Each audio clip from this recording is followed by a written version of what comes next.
Hello, this is Disprove for Sample Genie, and today I'm going to show you how I produce my tune Frequencies. This tune came out on Brain in 2015, and the initial idea was to mix neurofunk and jump up together. So I took inspiration from jump up in general and mix tunes like Stamp Out by Nausea and stuff like that. So this is how I usually organize my projects. So I always route all the drums instruments to one bass channel, which is this one, drum. So I basically make one group for the kick, one group for splash, snare, hats, percussions, if needed more percussions. Then bassline group, sub, synths and FX, vocal and stuff in general, uplifters, downlifters, crashes, impacts, etc. Intro sounds and breakdown sounds. And in this case, I used a vocal sample. And I'm gonna show you the drum first. I will play it for you.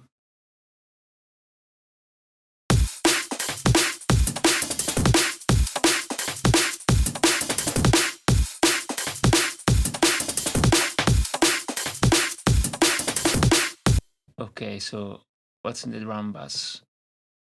Compression, some EQ here, just side EQ. In this case, I have the Pro Q. I only use the Pro Q or the Ableton native EQs, which is not the best one. It's really noisy, but I like it for really precise EQing.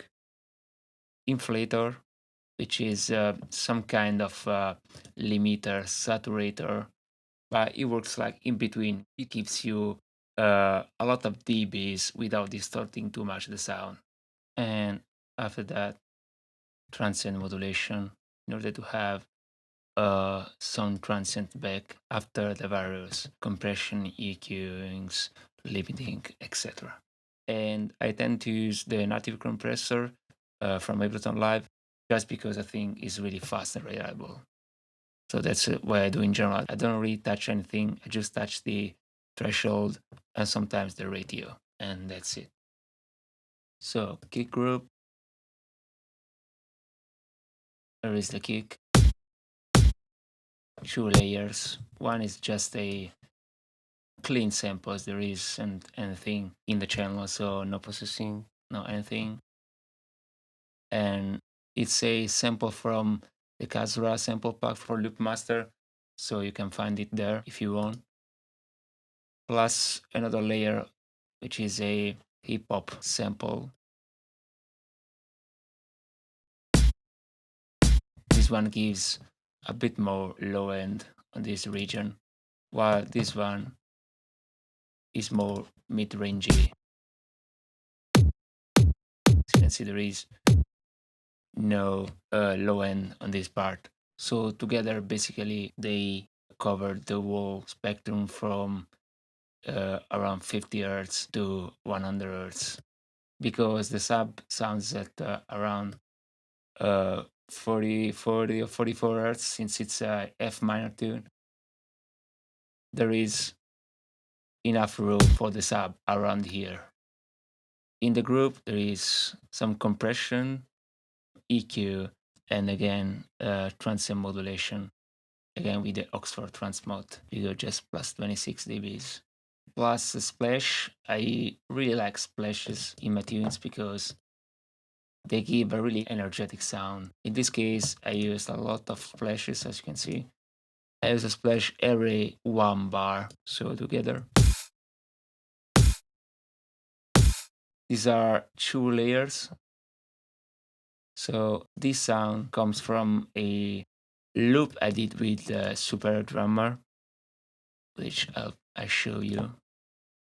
It's this one.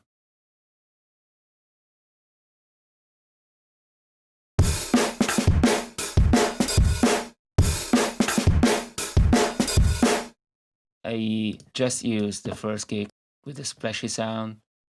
I cut around 600 hertz, plus I put another layer with the autopan, which gives this crispy sound effect. So this is an autopan with maximum amount and maximum rate, plus a EQ around 800, and together. So after that, the snare. The snare is again made of two layers. Play for you.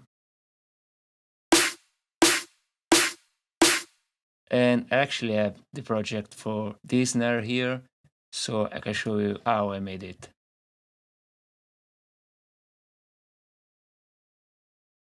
So it's made of 3 layers, and one is the main snare,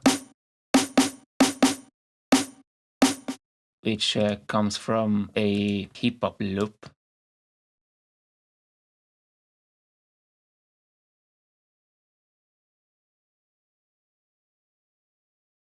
Of course, it's pitched up, and it sounds like this.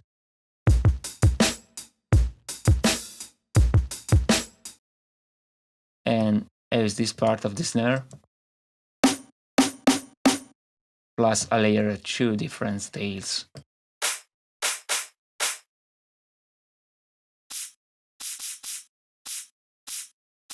So together. Really simple, really basic. I put in the group, as usual, compression, some EQ here, more EQ here, and saturation, and of course transmodulation.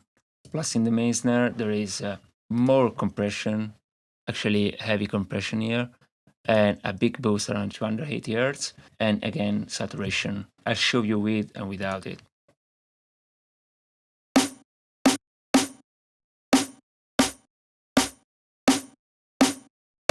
So this one was the snare for another tune of mine, but then I sampled this one and I used it again on frequencies.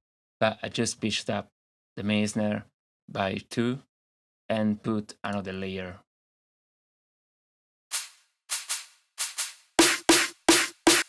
So without this one, doesn't make a huge difference, I think.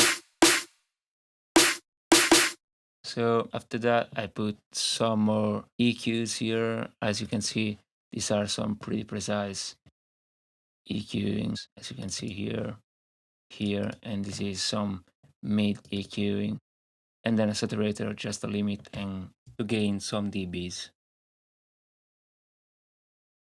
So without the EQs would sound like this. With EQ, it makes a really small difference. So what it is removing the tiny peaks around here. So without this one, as you can see, there are some tiny peaks around here.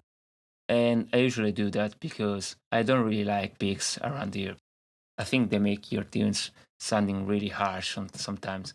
So I prefer to remove precisely all the peaks and then gain again dBs with another EQ. So what's this one? This one is again a loop I made with I think with Superior Drummer or maybe Addicted Drum. I'll play it for you.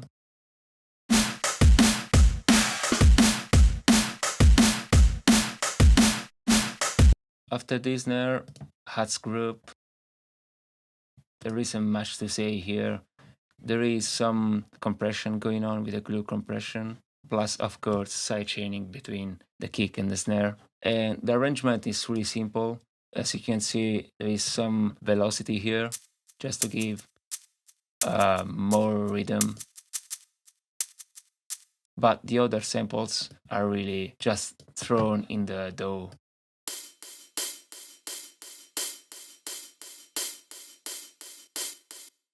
Plus another loop, same sample pack from Kazra. No processing, no nothing. Open ads here. Plus there is a Super Drum Mario with a right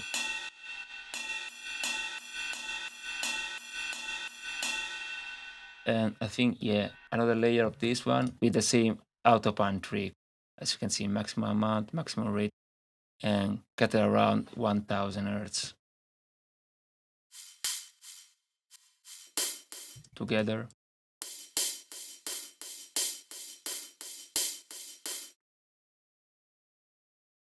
So yeah, this is the arrangement. As you can see, it's really, really simple. Apart for the velocity, I put on this sample. The rest is really, really just drawn in Ableton, and that's it. After that, the percussions group. There is some sidechain here with a kick. And the group is made of a few samples, really. I show you every sample now.